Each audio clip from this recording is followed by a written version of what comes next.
Welcome to Partners and Pathways podcast, navigating HR together.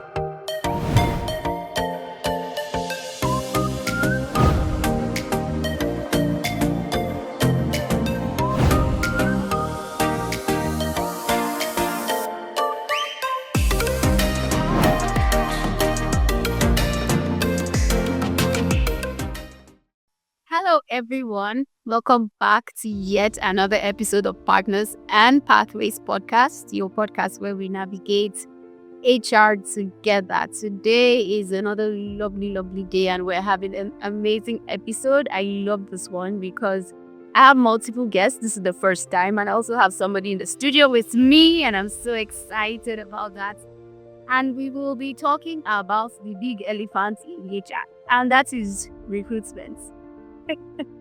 So we will be approaching it from a couple of angles, and I'm so eager to hear what these lovely ladies are going to be saying about that. So we'll be talking about recruitment from the brand angle.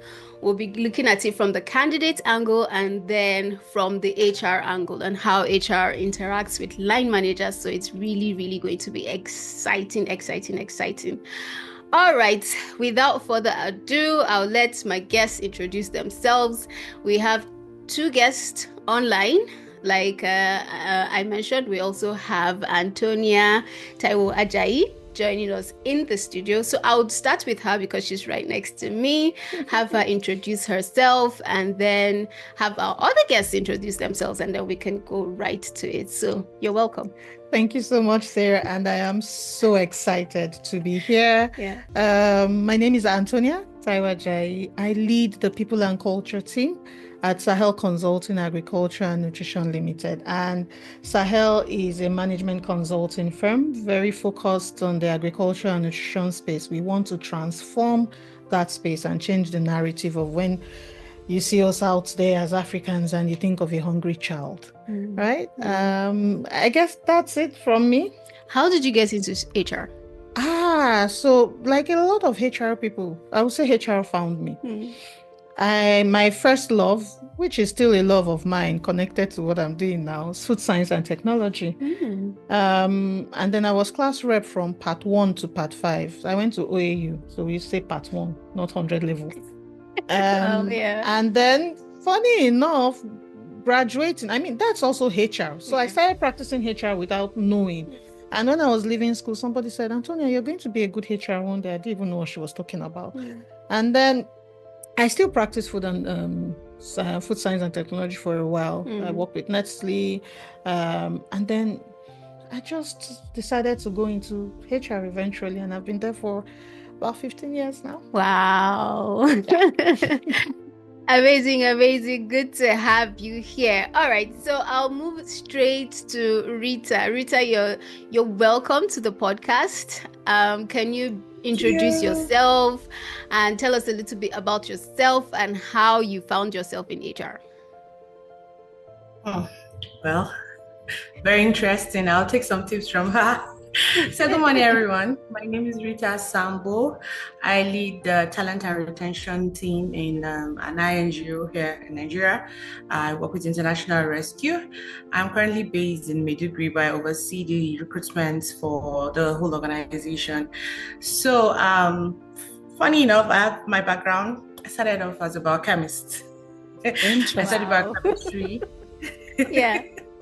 I read biochemistry in University of Maiduguri, and immediately I graduated, I said, no, with all those chemical formulas, I'm done.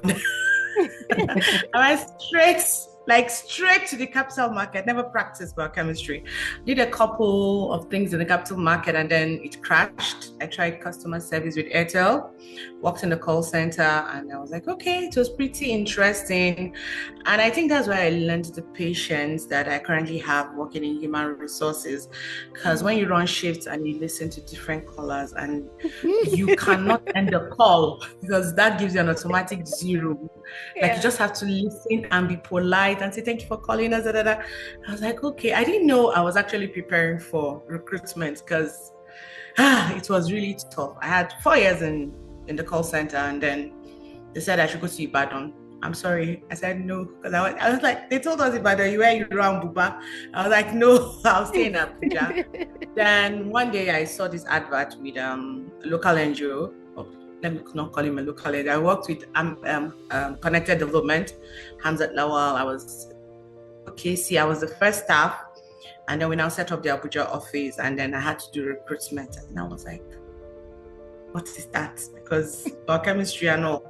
But then I had to recruit people to work in advocacy. And one day I walked into the HR coordinator of ACF, Action Against Hunger, and she was like, we were talking, and I talked about fraud, what was happening in the NGO sector, in the NGO, more of the Nigeria NGO, and they were like, come and work with us in Action Against Hunger, and then you would go to Borno State. And I was like, I'm from Borno State. But then I wasn't excited about it until I started talking to people. And then I heard there was nutrition, there was a sector called health, there was food science, food security and livelihoods, there was M&E. I was like, this is a whole new game. So that was in 2017, and since then I have been recruiting. I am here in the heat of the moment. We're recruiting, trying to provide services in this VUCA world, but then again, it has really been an interesting adventure for me. Yeah. I have recruited at the national level. I've recruited with a global team. And last year I went to work in Bamako, and I had to learn French and recruit for the country program. So it has really been an interesting and exciting adventure for me. It's more like I'm on a cruise. Yeah. But yeah, recruitment is interesting. Like, I would like to share more later. Yeah. We're looking forward to it. I'm shaking in my sandals right now. All right, so we'll go over to Dami. Dami, please introduce yourself and tell us your HR journey. Hello, everybody. Hi. Hello. My name is Dami Oguntolu, and my HR journey. Anyways, before I go into that, I'm a senior HR BP in one of Africa's fastest growing fintech. Yeah, we like to say that, like, no, get money. Not plenty Africa's fastest growing fintech. It's true. But yes, I lead HRBP for one of Africa's fastest growing fintech, and my team serves 80% of our entire output. So it's a lot of work. But beyond that, I started human resources like a decade ago. I'm very young in this business, so nobody should look at me with senior eyes, I beg. And I studied microbiology in the University of Lagos. Greatest Akrokites. Great. For those that are going to watch it. I studied microbiology. I actually had opportunity to work in Nigerian Institute of Medical Research, had a stint there. I worked in medicals, I worked in microbiology, I worked in virology as well. And in the course of my career, just exploring, because why not explore? I stumbled in consulting. So I started my career officially in consulting, started off in finance consulting, and then went on to audit and chartered accountancy. And then I went on to management consulting, where I mostly led learning and development, worked with clients across Africa, Nestle, Bank of Industry. And I thought, this one is interesting. Now let me see what it will be outside of consulting, because I already had a consulting background. And then I took it further. So I worked in securities, worked in digital media, and now working in fintech. And I bet you it is not easy. HR is not the easiest of tasks. Like, I always tell people, because I facilitate a couple of professional trainings for human resources, and I always upfront, if you are looking to chill, you are in the wrong career. Like, you are definitely in the wrong. Think that you're running away from something like maths, you're running away from being accosted, or you're running away from being firm, or you're running away from just having to tell people what to do. You are just in the wrong. Like, you're going to do all of that and more. You're going to be an electrician, you're going to be a therapist, you're going to be a coach, you're going to be a tailor, you're going to be a soul mender, you're going to be a nutrition, you're going to be everything and more. Well, you're doing human resources, but human resources has been really great for me. You know, I've had to navigate their careers. I see the impact of what I do in some of our outputs. You know, we build meaningful work, just ensuring that everybody has a good time, because that's what I want. It's not a do or die affair. I'm also hoping to have a good time on this podcast. Thank you. Yeah, I know we will all have a good time, you know. We're all nodding and we can connect with everything that you're saying. So I know that it's going to be a great episode today. So let's get this out of the way. We're talking about recruitment today. So Anthonia, is there anything like an ideal candidate? Does that really exist? Okay. I'm already laughing. Yeah. So there's a misconception. You know, when people say the ideal candidate, people feel you are talking about the perfect candidate. You really can't have a perfect candidate because you cannot have a perfect person. Yeah. Right? But what I would say an ideal candidate, you know, is a candidate who fits the profile of that job description that has been advertised. And with the job description, it's not just all about the company itself. It's also talking about the responsibility, the role, and very importantly, something that many people don't look at before they apply for jobs, the qualifications required. And the qualifications required are not just certifications in the technical aspect. It's also the soft skills required, the behavioral skills required. So an ideal candidate has to fit all of that. But the truth is, when you ask many organizations now, if you look back in the past years, they'll say they want a first class, they want second 2-1, you want this. But then you forget the behavioral aspect. And then you now have an organization filled up with a lot of toxicity. And I'm not saying first class people, please, you toxicity. I'm just saying that, you know, you have to work on both angles. So an ideal candidate is hungry in the sense of there's that eagerness to learn, there's that ambition, humble, and humble, not being timid. That's not being humble. Oh no, I'm a humble person. No, humble in the sense of you are confident in your competencies. You are that confident that you know that you are not threatened, so you respect the values other people bring to the table. And then you must be smart. So smart with the technical abilities, but also with the soft skills, you know, the communication required. And then you must be honest. Integrity is key for many organizations. One value that no organization can take for granted. So with a combination of all of this, I mean, eventually, I think that translates to having an ideal candidate.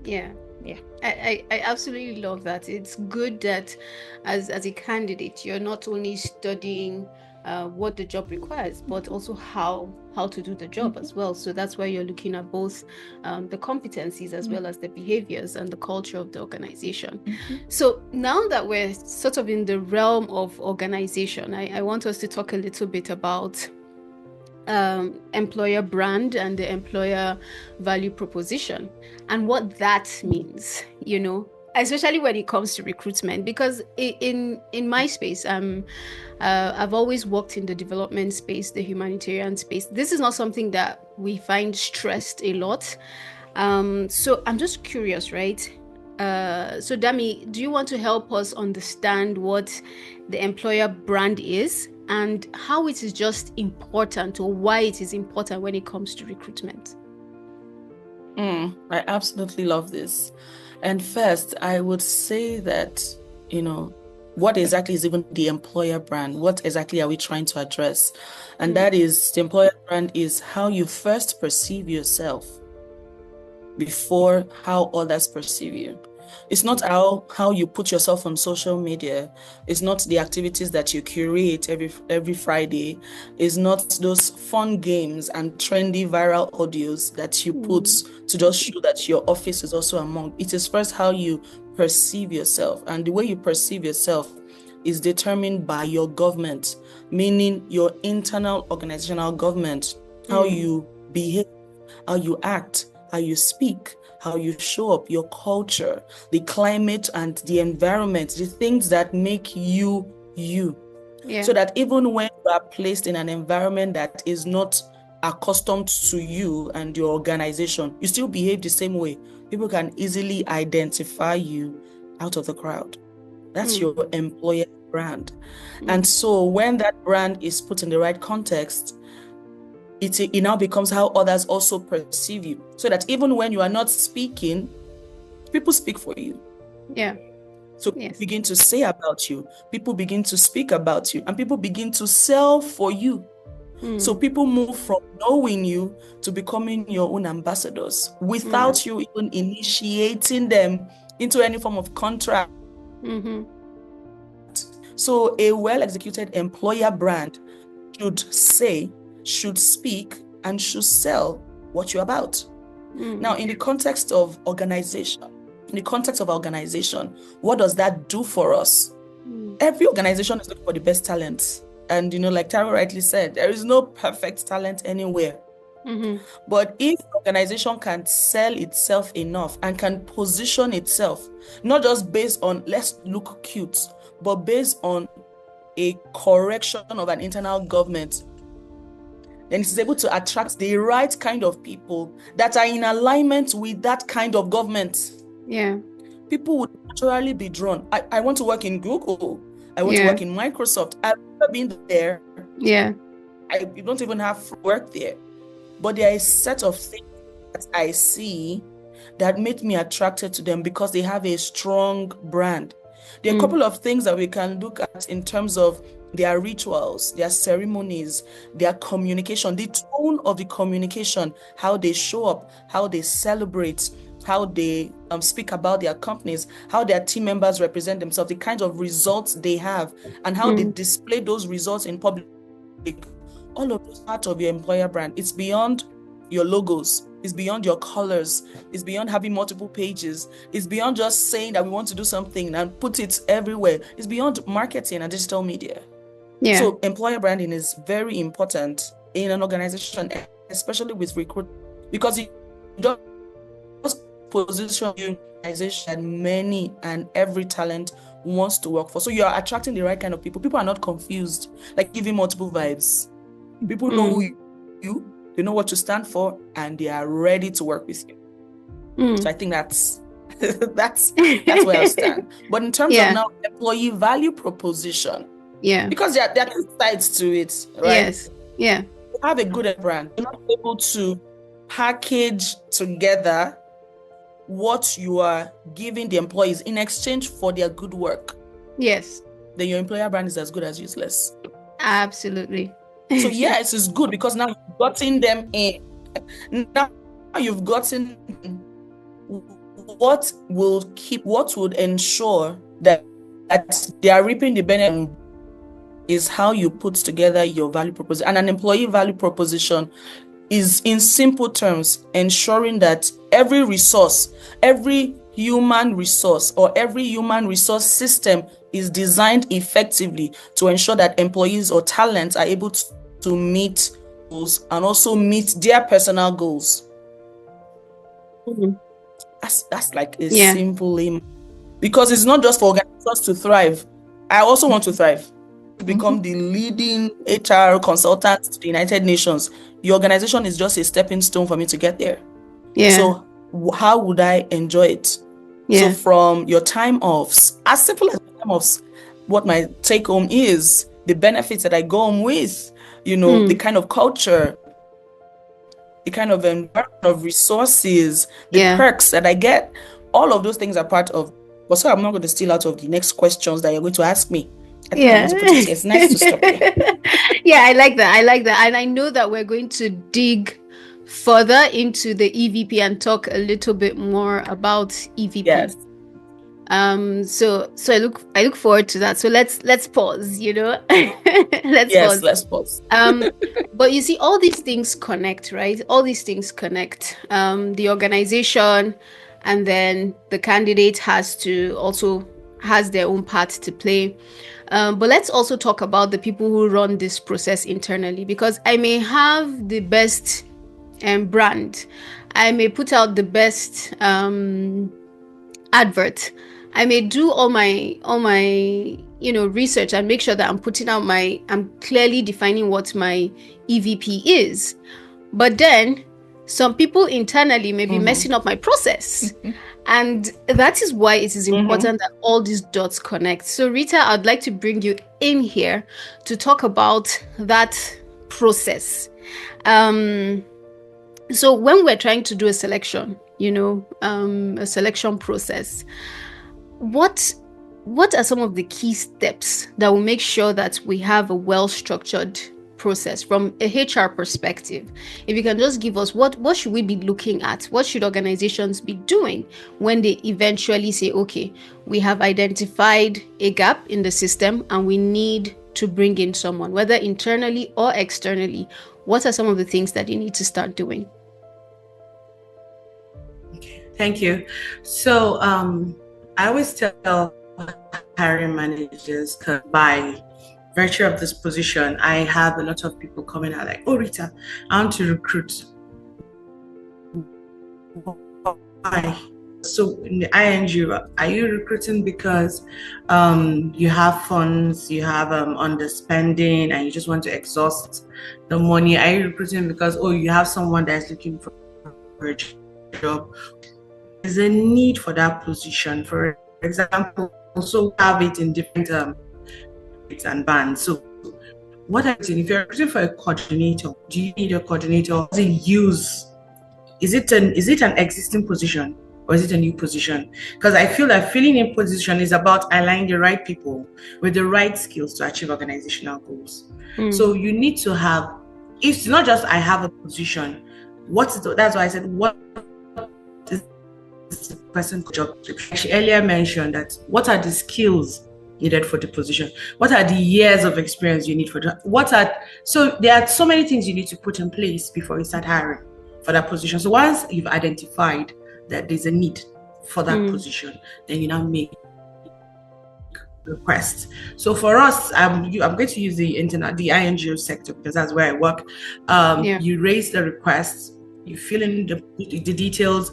We check if there's funds to fill in that position. You give us job description. We discuss. We have a recruitment strategy meeting. Are we sourcing locally? Are we sourcing internationally? Is the person available? Do you have a recommendation? And then we now advertise the position. We advertise based on the level that we're recruiting. If we're advertising for maybe an assistant or lower level, we have them a lot in the community. Those ones don't require a lot of experience or skills. Those ones are the ones that you're going to train. But if you're looking for someone that is experienced, that's like training your net in an ocean. So you definitely have to wait for the right fish to get into the net. Then you now do your long listing, review the CVs, send the CVs to a hiring manager. He sends you back a short list. Then you now prepare for your test and interview. So it all depends. Do you want a written test? Do you want the person to come into the office? Do you just want the person to write to wherever he is? Then you prepare for the interviews.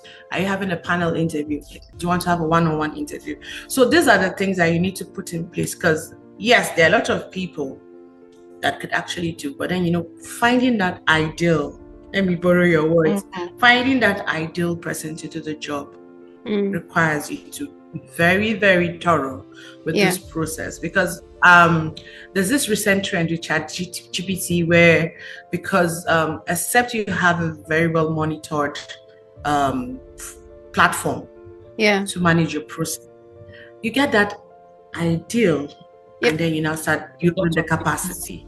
So the aim of recruiting is not because you now have to build the capacity of the person, because everything you got off the internet.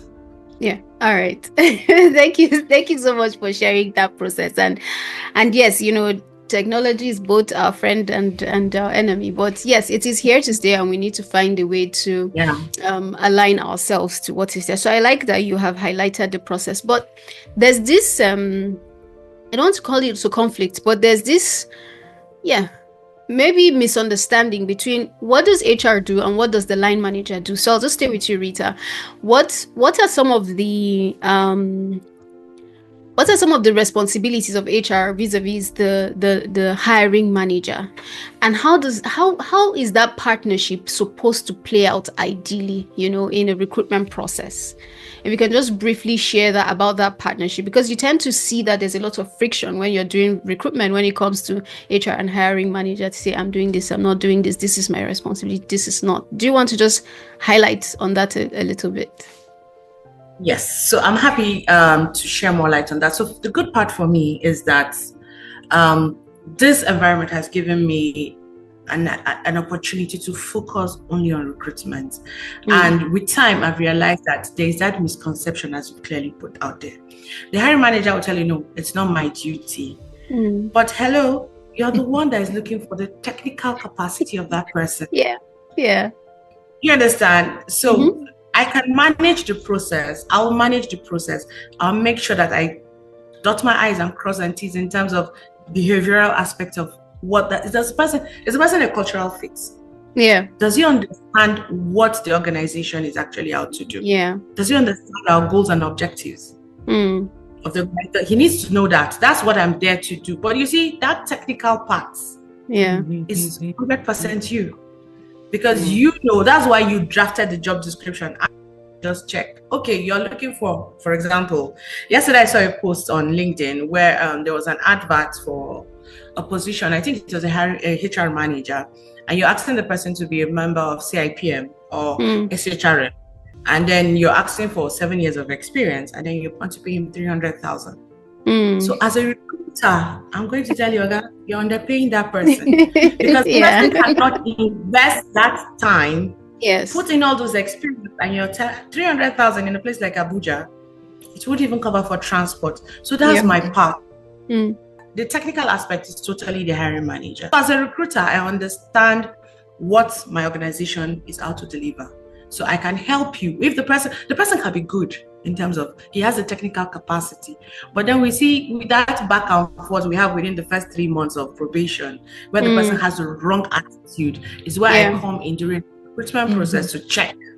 Exactly. To check that the person has the right behavior. So we need to have that conversation. That's why we always have the recruitment strategy meeting for us before we launch in, so that you know what role you're playing, and I understand what I am going to do. And I think it's absolutely important that we strike that balance in terms of the technical capacity as well as the behavioral aspect, because it's usually the behavioral aspect that gives us issues within the organization, where the person is good, but then the attitude is not just quite aligning with our culture, with who we are, with how we do things, and that is very important. That's where we usually have that friction. So thank you very much for your response, and I think that when we have that's in place, it translates into the experience that our candidates get. And I think that is very, very, very key, because when we're disorganized internally, I feel like it really shows for us as well, and it affects our brand. There are people who say, I will never interview with that organization again. I will never, ever, ever do that. So those missteps or those things that we refuse to pay attention to have a way of affecting us. So I'm glad that you raised that, Rita. So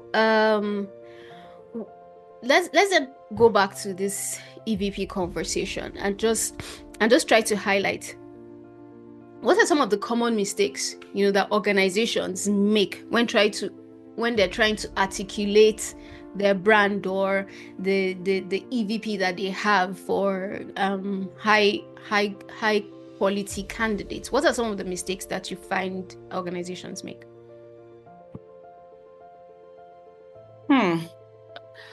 Several come to mind.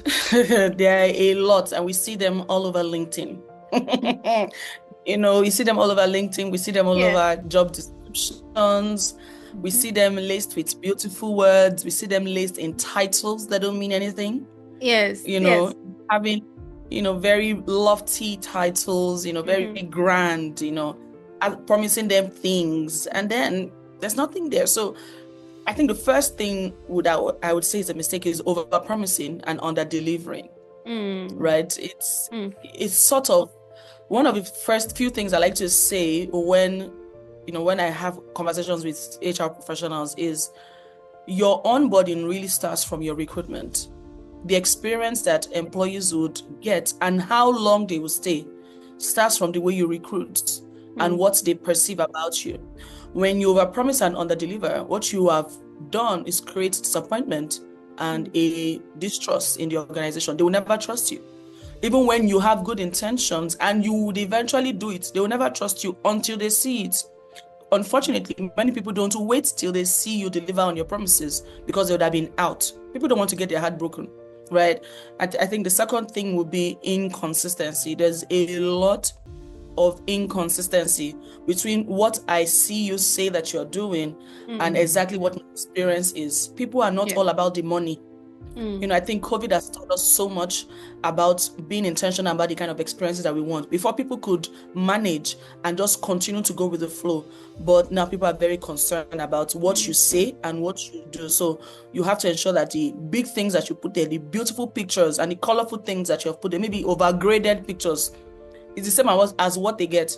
You're not going to put a picture that looks like a very colorful building only for them to get in and they're seeing black and white. You have to be very consistent. Yeah. Yep. The third thing for me would be not taking into cognizance employee feedback. As an organization, as a leader, and as HR professionals, one of our key pillars is being an employee advocate, knowing how to manage employee opinions, giving them an opportunity to speak, and giving them the freedom to share and to speak up.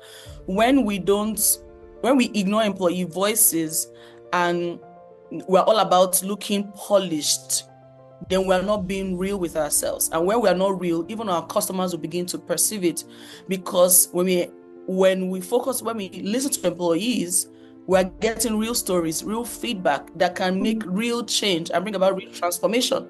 Because when employees are satisfied, they will go and tell another employee. And who knows, the best talent that you're looking for could be in their circle. That's another thing. I think the last one for me will be focusing too much on the perquisites. Yeah. Yep. You're all about the benefits, the trips that you give them. Yeah, that's great. But people care about their growth. People want to grow. People care about their values. People care about the kind of managers and the kind of leaders they have. They care about those things more than gym memberships and free lunch. People really want to. They really want that, but they care more about the kind of experiences they offer. So I think that organizations should be very authentic, consistent, and you should focus on employees as well. Yeah. So, I like that you mentioned that, because if you also look at the trend and the fact that Gen Z is, we have more Gen Zs now in the workforce than we do baby boomers. And when you look at the things that Gen Zs value in the workspace, absolutely they need to connect with your values. They need to know that they're bringing in impact. Those are some of the things that we're seeing with Gen Zs and how they're changing the landscape. So it's absolutely important that we're being realistic with the expectations. We're telling people the truth. I think it was Anthonia who mentioned about integrity, and that is important, that employers have that they display that integrity when they're doing when they're hiring. So I'll just stay with you and just ask you, what so then I want to be realistic, I want to be honest, I want to really show who I am, I want to be able to attract people. What are some of the ways, channels, platforms, innovative ways that I can really just showcase my EVP and say, this is who I am, this is what I do, this is what I bring to the table, this is what I'm selling you as an employer, and I want you to come work with me? What do I do? I think before we even go to just briefly before we go into what channels or platforms that you can use, right? I think the first thing is to set the tone is that organizations should be very transparent. Transparency is very important, cannot be overemphasized. You need to be honest about where you are and the challenges that you're having, right? Rather than trying to aspire to perspire before your desire expires. Like, why are you perspiring? Like, we know that you're a startup. We know that you're a startup, We know that things may be hard. We know that you may not be able to pay as much as a unicorn in the industry. So why are you looking like a unicorn when you are a startup, right? We have to be very transparent. We have to be real with ourselves. Organizations have to be very real, because there's some employees that would want that startup experience, but then they see you looking like a unicorn and like, oh, I don't want to work in this well-established organization. I want to work in a startup, right? So the first thing there is ensuring that we're very transparent, highlighting our strengths and being honest about what we're trying to solve, or our challenges. But beyond LinkedIn, beyond Instagram, beyond TikTok, beyond all those beautiful, beautiful social media platforms, another place that organizations fail to amplify their EVP is their website.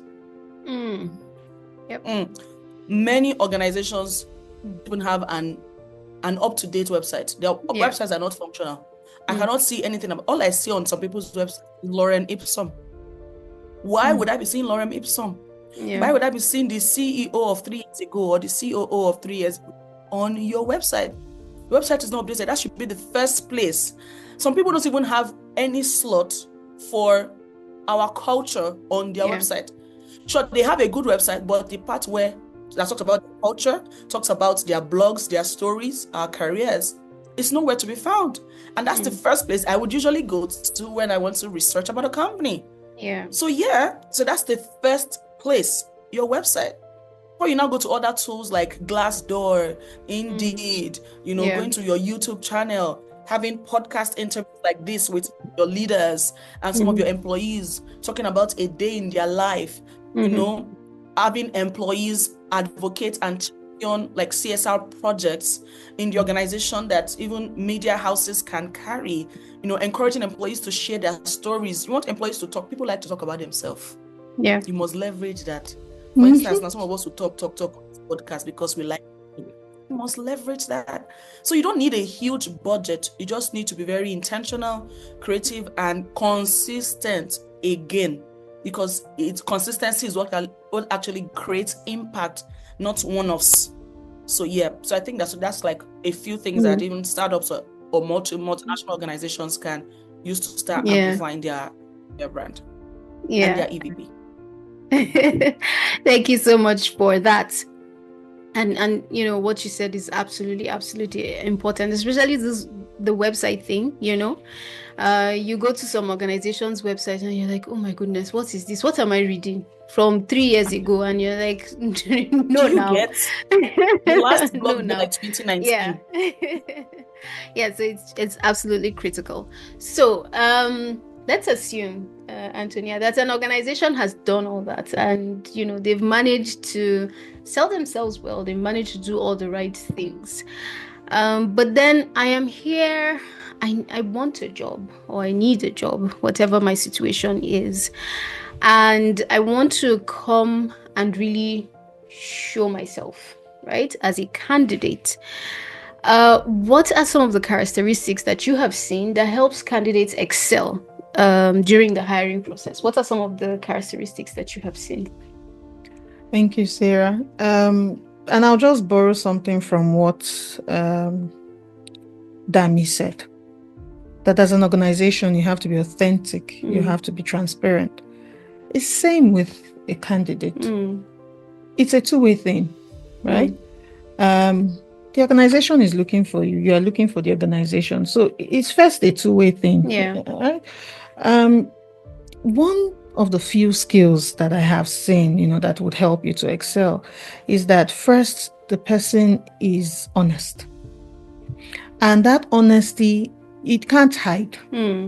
It will come out in your responses, the various questions that you are being asked. A lot of people oversell themselves on their CVs. And we HR, we know how to get that, to be sure whether you're actually telling us the truth. So honesty is very key. If you don't know something, you don't know. Gone are the days when they say, if you don't know, don't tell them you don't know. No, you really don't know what you want to learn. Another thing is leadership.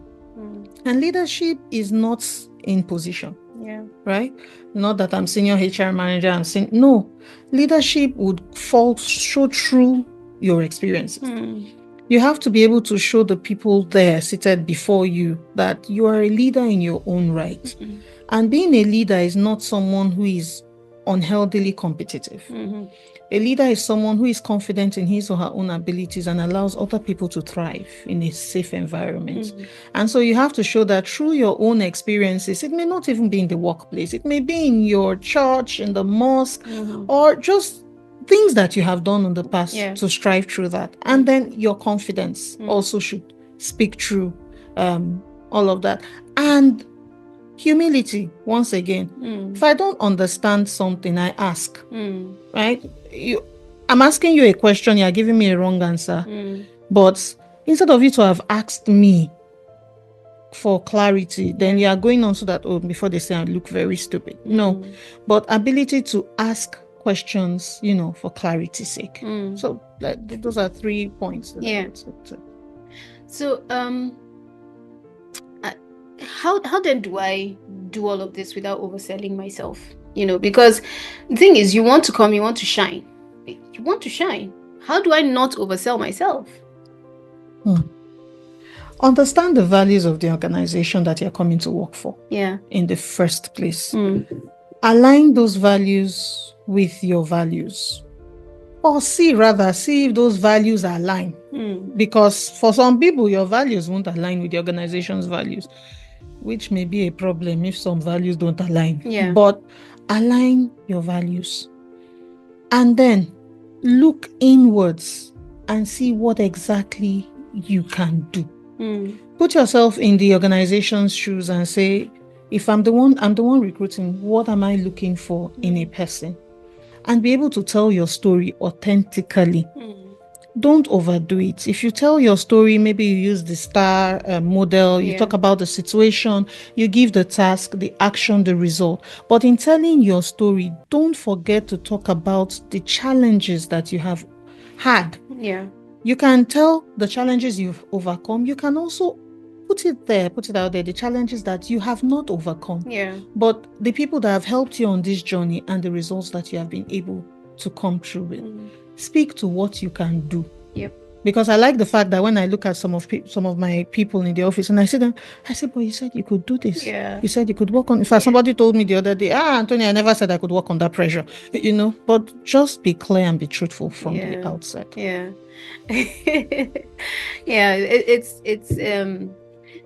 It's really important that we are authentic as candidates, that we're honest and we're truthful. I always tell people, if a job is yours, is yours. Sometimes you think that it's only based on your technical capacity. Sometimes even how you connect with the person on the other side of the table, how they perceive you, how you guys already, it's like you're seeing the same thing. Your focus is on the same thing. I think sometimes we overlook some of these things. So it's not just about coming to spew how much it's about being truthful, being authentic, being clear, being concise, saying what you know, saying what you can do, and having a teachable heart. I think that is really important. Asking because questions. You hear, I really love this candidate, and I think they're teachable, and I'm willing to teach them. So we can move ahead. So that being said, are there pitfalls? Are there? Have you seen that? People, you might have all the good intention, but if you don't do the right things, you may just fall short. Are there certain pitfalls, and how can people avoid them? Lack of preparation. Yeah. And when you say preparation, it's not just all about going through the websites. It's not all about going through the values. It's also understanding why that company was set up in the first place. What's the impact that they're trying to achieve? And how can you contribute to that? Prepare for questions that are not in the book. Prepare for questions like that. And then understanding questions that are asked. A lot of people in their preparation, which is also a bit, there's a pitfall there as well, is that you'd have, all these 50 commonly asked interview questions, 10 commonly asked interview questions. Tell me about yourself. It's good. Prepare. But also prepare for things out of the box. I've had situations whereby I've looked at your hobbies. You say, "Oh, you play scrap." In fact, there was one person I said, "Oh, really? Have you been hitting premiums?" Because I love to play Scrabble. Yeah. And the person looked at me and said, "Premium? What's a premium?" I said, "Oh, okay. Yeah." So of course, you've lied already, Yeah. right? Yeah. If you don't know what a premium is as a Scrabble player, then there's a problem. Yeah. And there's a lack of understanding. And then asking the right questions. A lot of them go with, how do you expect me to succeed in the first 1 month? It's good, but can you think of other questions that the interviewer will not find on Google? Yeah. Or something, Yeah. Many interviewers, I'm a very unconventional interviewer. Yeah. I would start to ask you about a game, and then we gist around. And it's even true how you talk about football. Maybe I would get to understand whether you are more of the defensive person or the offensive, and things around that. So prepare for what you don't think will be asked, and be relaxed. Always look at the people before you. They are human beings who also applied for that job that they got. Yes. So be relaxed, be prepared, and don't be afraid to ask the right questions. Yeah, and that is why it's good to make sure we have that healthy balance also when it comes to acquiring talent into the organization. And that's why I'll shift quickly to Rita, because those are some of the things that as an organization you need to invest in. I've had situations where candidates are good, we've sold ourselves correctly, but then the panel comes and they're downright rude to candidates, or not respecting people's time, or people's, just not respecting people at all. And those are some of the things that I feel we need to address when it comes to now I'm speaking about interview processes or hiring processes as it were. So Rita, I just want to you to speak about this. How important is that?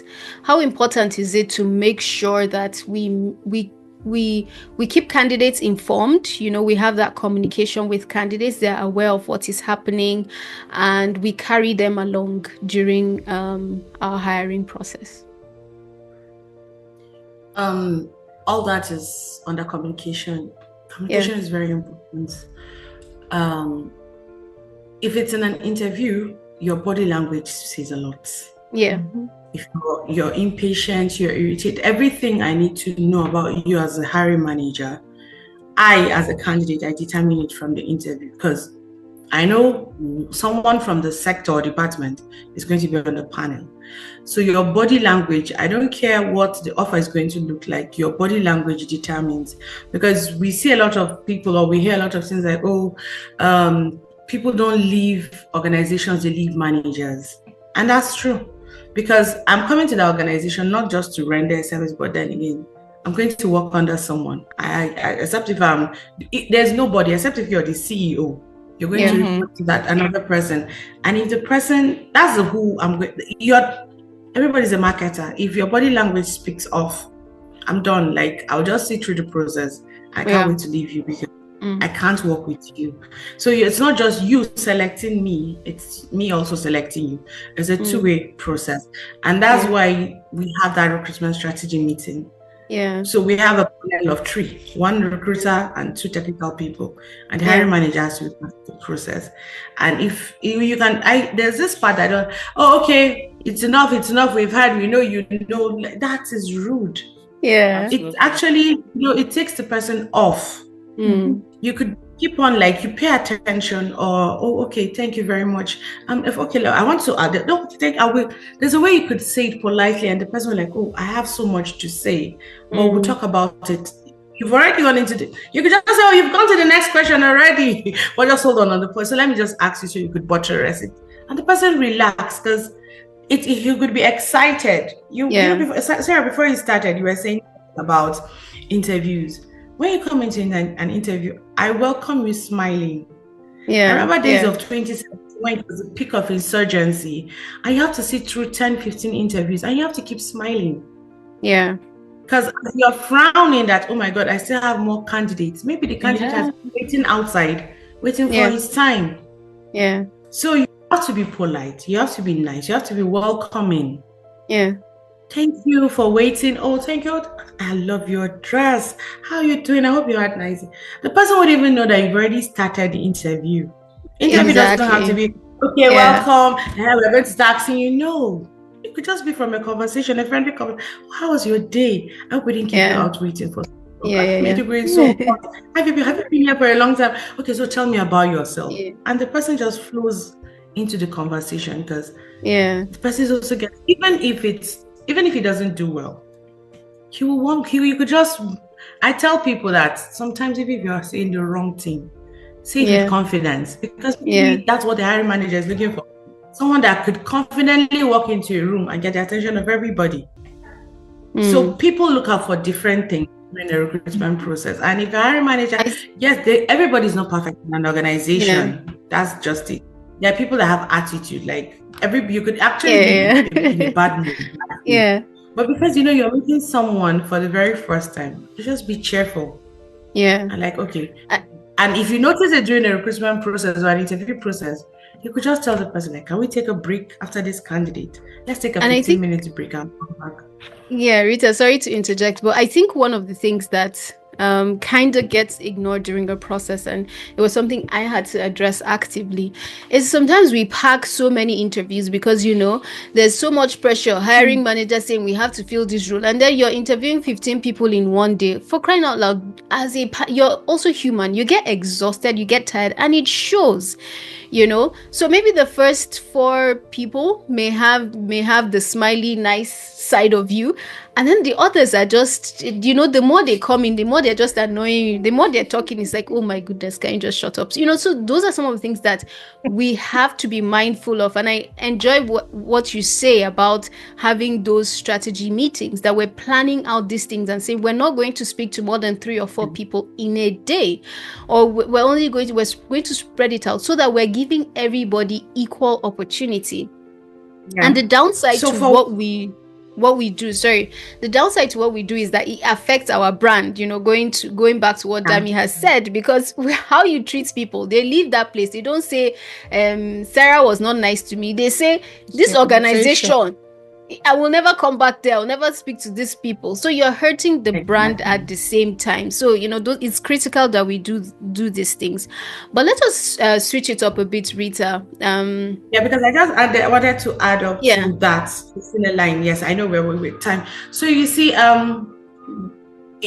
things are advancing. And right now, we are now turning into millennials while we have the Gen Zs. And then we're going to have another generation of people. You have to advance the time. Yeah. So when we had that recruitment strategy meeting thing, because I lead the country program, I had to think of more innovative ways of doing things. We don't interview 10 people anymore. So we have what we call a recruitment companion that has set as a guiding. In fact, for me, I call it my mini Bible for recruitments. So we've set a benchmark. Yes, we've set a benchmark to.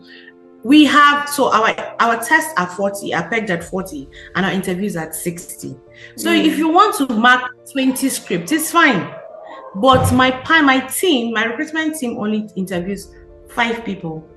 Yeah. 5. In a 5, that's all we do. You could schedule it standards. Yes, so that they don't get exhausted. Yeah. And then we say, okay, each interview is 45 minutes. Panel of 3. We have the HR and then we have the technical. You take 2 questions, I take 2 questions. We don't do more than that. You can have another interview after that, but we don't sit. Why interview it? Even if you have 2 roles that you want to fill in, 2 positions to fill in, we don't take that number of people anymore. We just have 5. You take the first or second, then you could put the rest in the pool. Anyone you don't agree based on the discussions on salary doesn't come to a conclusion, you can go and pick from the pool. But we don't do 10 anymore. Yeah. So I mean, it's really important, and we're seeing that gradually organizations are changing their culture. I think if we're being honest, for those of us who have been in the industry for long, we know that we have come a very, very, very long way. This is not how things used to be, but we recognize that times are changing, things are changing, and we also have to, keep up with the changes. I know I've made, terrible recruitment, errors. as well. So, but I know I have evolved, and that's the story. But quickly, Rita, I just want us to, since we're talking about moving forward and advancing and all of that, we know that right now technology is playing a huge role in streamlining our recruitment processes. And HR is leveraging it, right? HR is leveraging it. But how do we make sure we're not over leveraging on it? How do we make sure that we're really giving people a fair chance, a fair chance? Okay, so in the past 2 years, I've found myself more on LinkedIn than on other social media platforms, because some people feel LinkedIn is also a social media platform, but LinkedIn is a professional platform. And I get to read. I've connected with a lot of people. I have a very large base of people on my platform that I get to read. Whether we like it or not, AI is here to stay. Yep. Things have advanced and people have moved up to the next level. Like, their countries are ahead of us. But then again, let me bring it out to Nigeria, need to step up. We need to evolve with time. So there was a post, what took me to LinkedIn was that there was a post where someone said he wasn't able to interview the person because of the person's CV, because he felt the CV was too artificial. And then he missed out on a good candidate because he had a conversation with another HR and he found out that beyond the CV, beyond what the person used ChatGPT to produce, I should have had that opportunity too. So when you feed in so much information into your ATS, you miss out on candidates. When you put in so much filter on your because the JD shouldn't be that bulky that the candidate misses out what you're looking out for.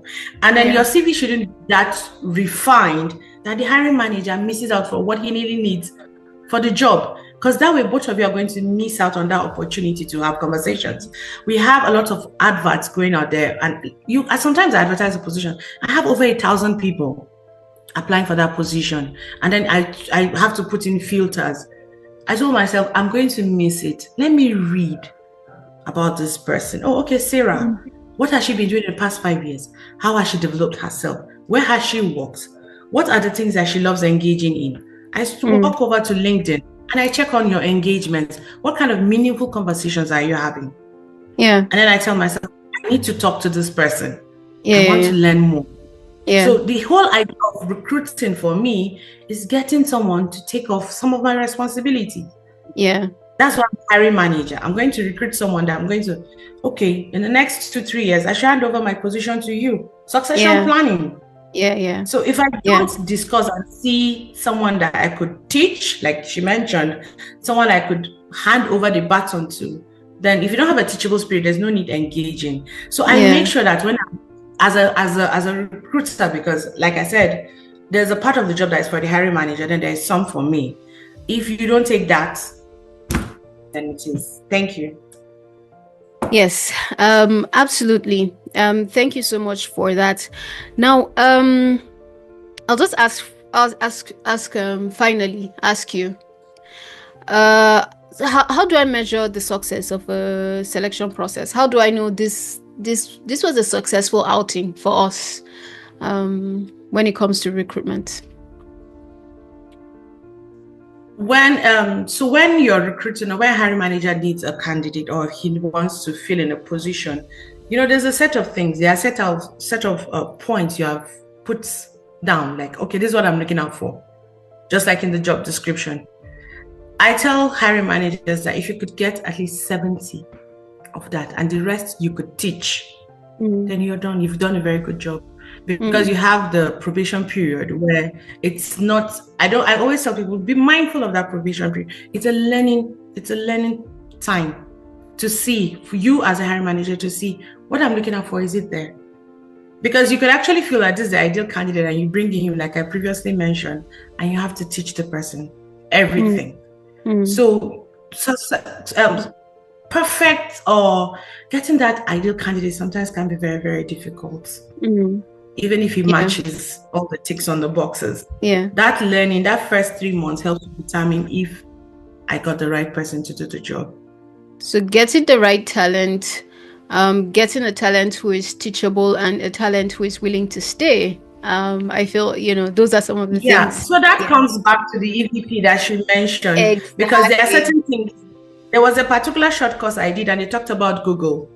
Yeah. You've never been there, but when you go to the Google page on that's the company itself, and they have the Yeah. sleeping pods, and they have this fantastic cafeteria, Yeah. you would want to go there. That is Yeah. the EVP Yeah. that Yes. we're talking about. Yeah. So if I see that, and I want to work with the organization, but I also determine if I want to stay when I meet the panel.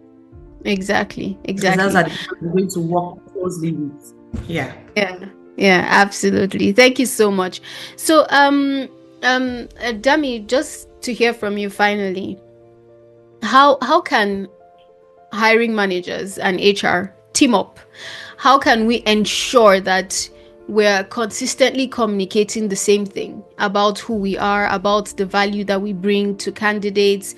How do we make sure that we are on top of that in terms of selling our brand, selling what we're offering, talents that are out there in the market? How can we collaborate to make sure we're doing that? Okay. I think that, pretty straightforward. We have to stay on brand. Oh my goodness. We actually have to stay on brand. We have to stay on our message. Yeah. We have to stay on what we're preaching. So if we're preaching a world where cars will float in the air, right? HR is going to create guidelines that reflect everything within our culture, showing a world where cars will float in the air, right? Hiring managers must be trained on how to reflect a world where cars will float in the air.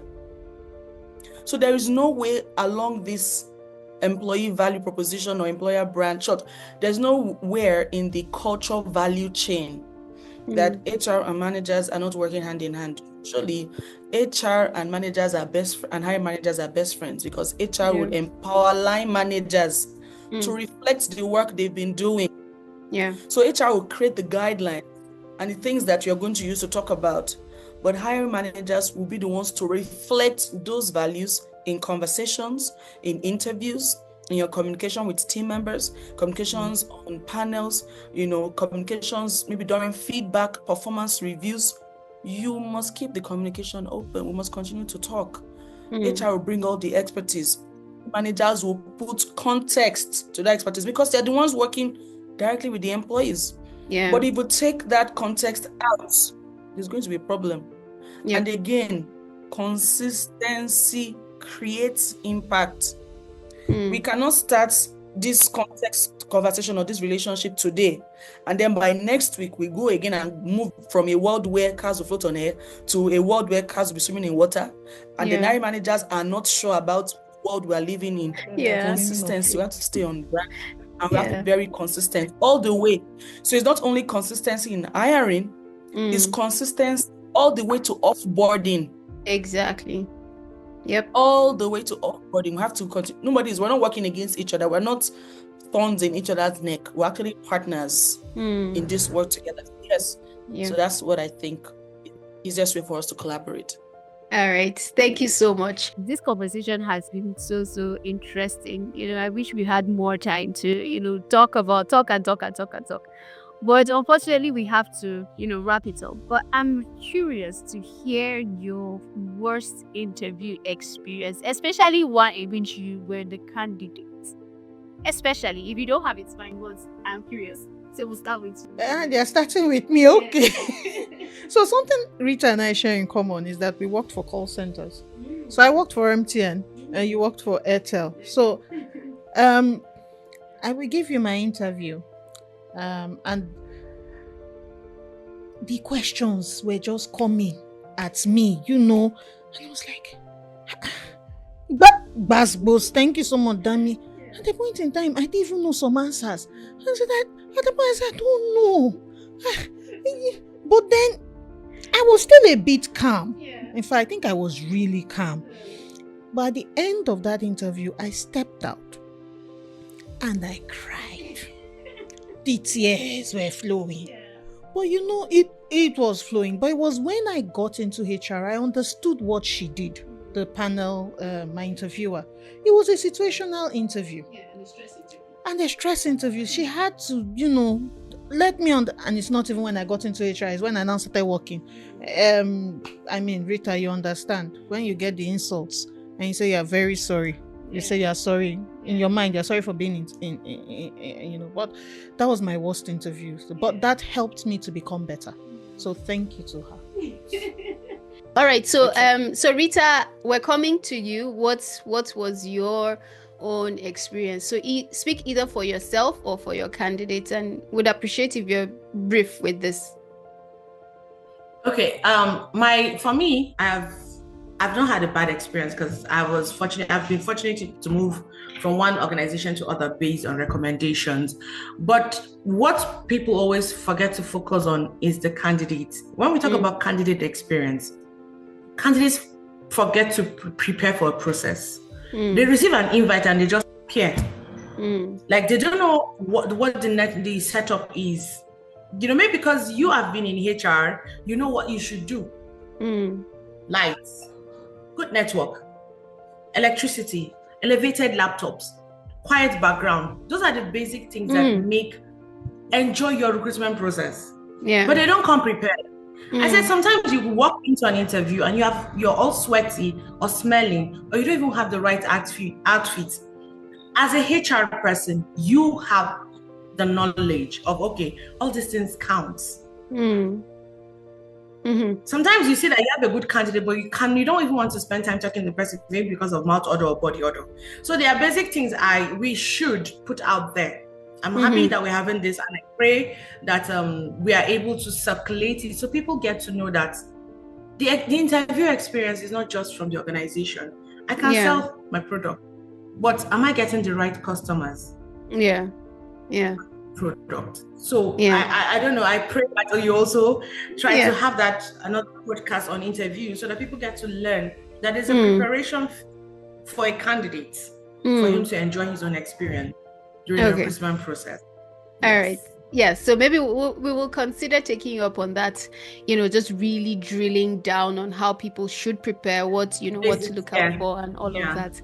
Because she said, she did enjoy her experience because she didn't have a heads up. Maybe there was no communication on what the steps of the recruitment process is all about. Yeah. Because if she knew that this is a technical process, you would have given her enough time maybe to be able to prepare, have some talking points. But maybe she didn't have that and she was really stressed out.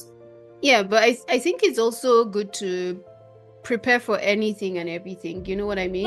Because that was what was needed for that role. You needed to be stressed because that was exactly what you'll be dealing with in that position. So I think the recruiter at that point was doing the right thing, which is great.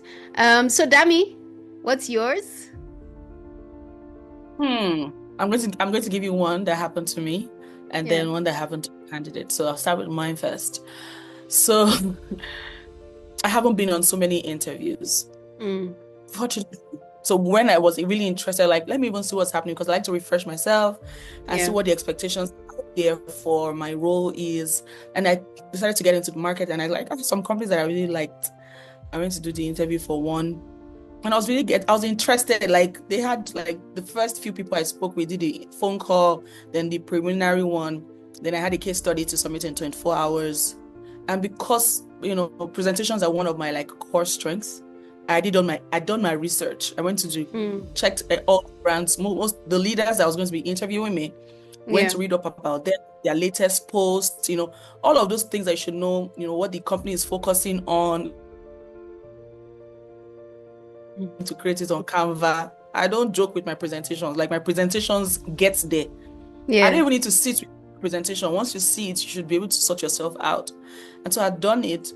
And then the senior recruiter then asked me to present my screen. So I shared my screen and then I was going yada yada. And she stopped midway. Was giving me this attitude like, we don't recommend giving your assessments to professionals to create for you. That's not a thing that we do here. And I'm like, I'm sorry. I was lost. Professionals to I'm not sure. Like, it's like, did you create this presentation yourself? I said, yes, I did. Like, you didn't even show your proof. Yeah. Oh, wow. Like, you didn't show your proof. I'm like, first off, you shouldn't have even asked that question right there. Like, you could have asked me some other time. You could have placed a phone call. You could have done something. You could have asked me to do another. You shouldn't have even asked me, because the attitude was given already sense that she had a problem with me. Because she had this, like Rita was saying, she asked questions and I'm still like getting into the groove of it. And she's like, okay, that's done. In my mind, I'm like, are you okay? But because I'm a good candidate, I'm always a good candidate. Oh, sorry for taking your time, because I don't want to. And so when I reduce the amount of minutes I spend answering a question, you're looking like, is that all? Oh, wow. I didn't even bother. I got to the end of the interview. I actually interviewed all the way to the COO or the CEO. I think the CEO. Yeah. And right there where they were trying to do, I was like, unfortunately, I'm not going to be accepting this. It's not because of the money, but the culture doesn't match what I want. Yeah. Right there, I told them this is why I will not be accepting the interview. I made sure that I got to I was going to stop midway because I was just testing. But I got to the end because I'm that kind of Yeah. And I told them I wasn't going to be going ahead. As much as I loved what they were working for, what their vision was, I wasn't going to do that. I'm like, we're going to fight too much. That it's not for me. Maybe another time the future, I'll come back. Now, I don't think so. Then one had experienced a candidate was interviewing for 2 companies at the same time. Oh, wow. Oh my God. How you is see that this virtual possible? world, people think they're smart. Because it's remote, right? My previous company used to be, right now I work fully remote. My previous company used to be hybrid. So we do all our interviews remotely. There's no time that you ever come to the office. But you have your cameras on. And so I noticed that I was speaking to this candidate. He'll be looking, we'll move in his body, he'll be looking, sometimes he'll off his camera. So one time, he put off his camera and pretends that, his network was bad because he had declared earlier that his network is sort of bad, so his videos may not show, or he may have to put it off so that we can hear him speak, which is normal. Like sometimes your network is bad, right? And so he put off his camera but forgot to put off his audio. Ewo. We heard him answering because I had been something that why this guy I keep seeing him look like you're looking elsewhere, like you're actively engaged somewhere else. Oh, wow. So we were hearing him speak to. We didn't say anything. No, we didn't say anything. We waited for him to finish. And when we're done with the interview, like, okay, thank you so much, but we'll not be proceeding.